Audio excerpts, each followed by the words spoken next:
नमस्कार दोस्तों, आप सभी का स्वागत है आपके अपने यूट्यूब चैनल पॉलीवर्स एकेडमी में। आज हम शुरू कर रहे हैं बीए के फर्स्ट सेमेस्टर के यूनिट वन का टॉपिक है राजनीति विज्ञान की परिभाषा, प्रकृति तथा विषय क्षेत्र। तो सर्वप्रथम इसमें हम समझेंगे कि राजनीति क्या है। तो राजनीति इसमें हम समझेंगे सर्वप्रथम राजनीति क्या है। राजनीति के दो अर्थ लिए जाते हैं, एक नकारात्मक अर्थ और सकारात्मक अर्थ। तो नकारात्मक अर्थ के रूप में अगर राजनीति को देखेंगे तो ये कहा जाएगा जोड़ तोड़ या धूर्तता के साथ राजनीति करना। जैसे आपस में फूट डालकर राजनीति करना, ये नकारात्मक आएगी, नकारात्मक अर्थ प्रदान करता है राजनीति का।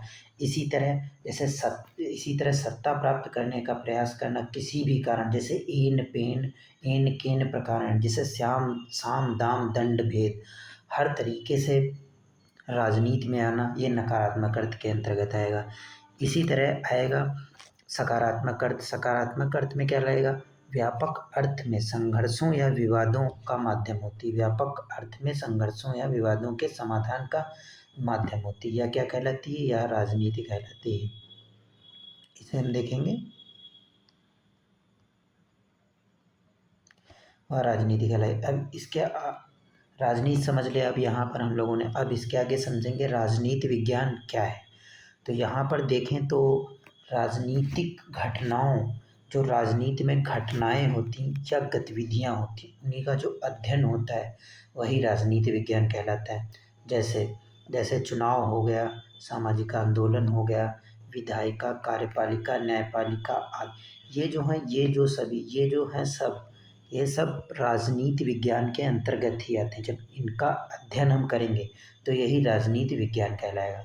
ठीक, अब आगे यहाँ पर हम देखते हैं। अब आते हैं मेन क्वेश्चन पे। जैसे पेपर में पूछा जाता है राजनीति विज्ञान की परिभाषा, प्रकृति तथा क्षेत्र, तो इस पर हम आज परिभाषा पर फोकस करेंगे। ठीक, तो यहाँ हम देखते हैं राजनीति विज्ञान की परिभाषा। सर्वप्रथम इसमें बहुत नाम आते हैं, जैसे अरस्तु हो गया, जॉन लॉक हो गया, रूसो हो गया। ये सब दार्शनिक हैं, राजनीतिज्ञ हैं, जिन्होंने राजनीति विज्ञान का अध्ययन किया। इस तरह इसकी सर्वप्रथम परिभाषा में हम देख लेते हैं। अरस्तु, जो कि राजनीति विज्ञान के लेखक थे, उन्होंने क्या लिखा है? अरस्तु द्वारा राजनीति विज्ञान को सर्वोच्च विज्ञान, अरस्तु ने राजनीति विज्ञान को सर्वोच्च विज्ञान के रूप में कहा है। इसी तरह ग्रीक युगीन काल में राजनीति मुख्यतः दर्शन शास्त्र के भाग के रूप में जानी थी, जहाँ एक अच्छे व्यक्ति, समाज और राज्य की कल्पना की गई थी। तत्कालीन समय में राजनीति का आशय पुलिस अर्थात नगर राज्यों से था। पुलिस वो वाला पुलिस नहीं, ये पुलिस का अर्थ यहाँ पर नगर राज्यों से था। ठीक, इसी प्रकार हम देखते हैं मध्यकाल में जो राजनीति विज्ञान थे। तो मध्यकाल जब आया तो मध्यकाल में राजनीति को धर्मशास्त्र से जोड़कर देखा जाने लगा। धर्मशास्त्र, और जब किसी चीज़ को धर्म से जोड़ा जाएगा तो वहाँ पर देवी देवताओं की मान्यता आने लगेगी। तो जब धर्मशास्त्र से इसको जोड़ा गया मध्यकाल में राजनीति को, तो दैवी राज्य की धारणा लोकप्रिय हो गई। ठीक, अब आते हैं आधुनिक काल पे। अब आधुनिक काल राजनीति विज्ञान में आधुनिक काल के महान विचारक कौन हुए? मैकियावेली हुए। ठीक, तो इन्होंने क्या कहा? इन्होंने राजनीति को धर्म से पृथक किसने किया? मैकियावेली ने किया। इनके अनुसार राजनीति न धर्म से संबंधित है और न नैतिकता से। राजनीति का अध्ययन मानदंडों की दृष्टि से होना चाहिए, ना कि नैतिक मानदंडों के आधार पर होना चाहिए। ये किसने कहा है? यह मैकियावेली ने कहा है। ठीक, अब मैकियावेली ने इस प्रकार राजनीति को स्वतंत्र विषय के रूप में देखना शुरू किया। मैकियावेली द्वारा ही पहली बार राज्य शब्द किसके द्वारा गढ़ा गया था? ये पहली बार राज्य शब्द मैकियावेली के द्वारा ही गढ़ा गया था। ठीक, अब यहाँ पर आगे देखते हैं। जैसे अन्य विचारक हुए हैं इनकी तरह ही, मैकियावेली की तरह ही अन्य आधुनिक विचारक हुए हैं, जिसमें से हैं बोंदा, हॉब्स और ऑस्टिन जैसे विचारक। इन्होंने राज्य की संप्रभुता की धारणा दी। ठीक, इसी प्रकार आते हैं हॉब्स, लॉक व रूसो जैसे विचारक। इन्होंने राज्य की उत्पत्ति व कार्यप्रणाली का अध्ययन किया। ठीक, वहीं पर जो मॉन्टेस्क्यू विचारक थे, इन्होंने क्या किया? इन्होंने शक्ति पृथक्करण का विचार दिया है। किसने? मॉन्टेस्क्यू ने दिया है। ठीक। और राजनीति विज्ञान, मॉन्टेस्क्यू ने क्या कहा है?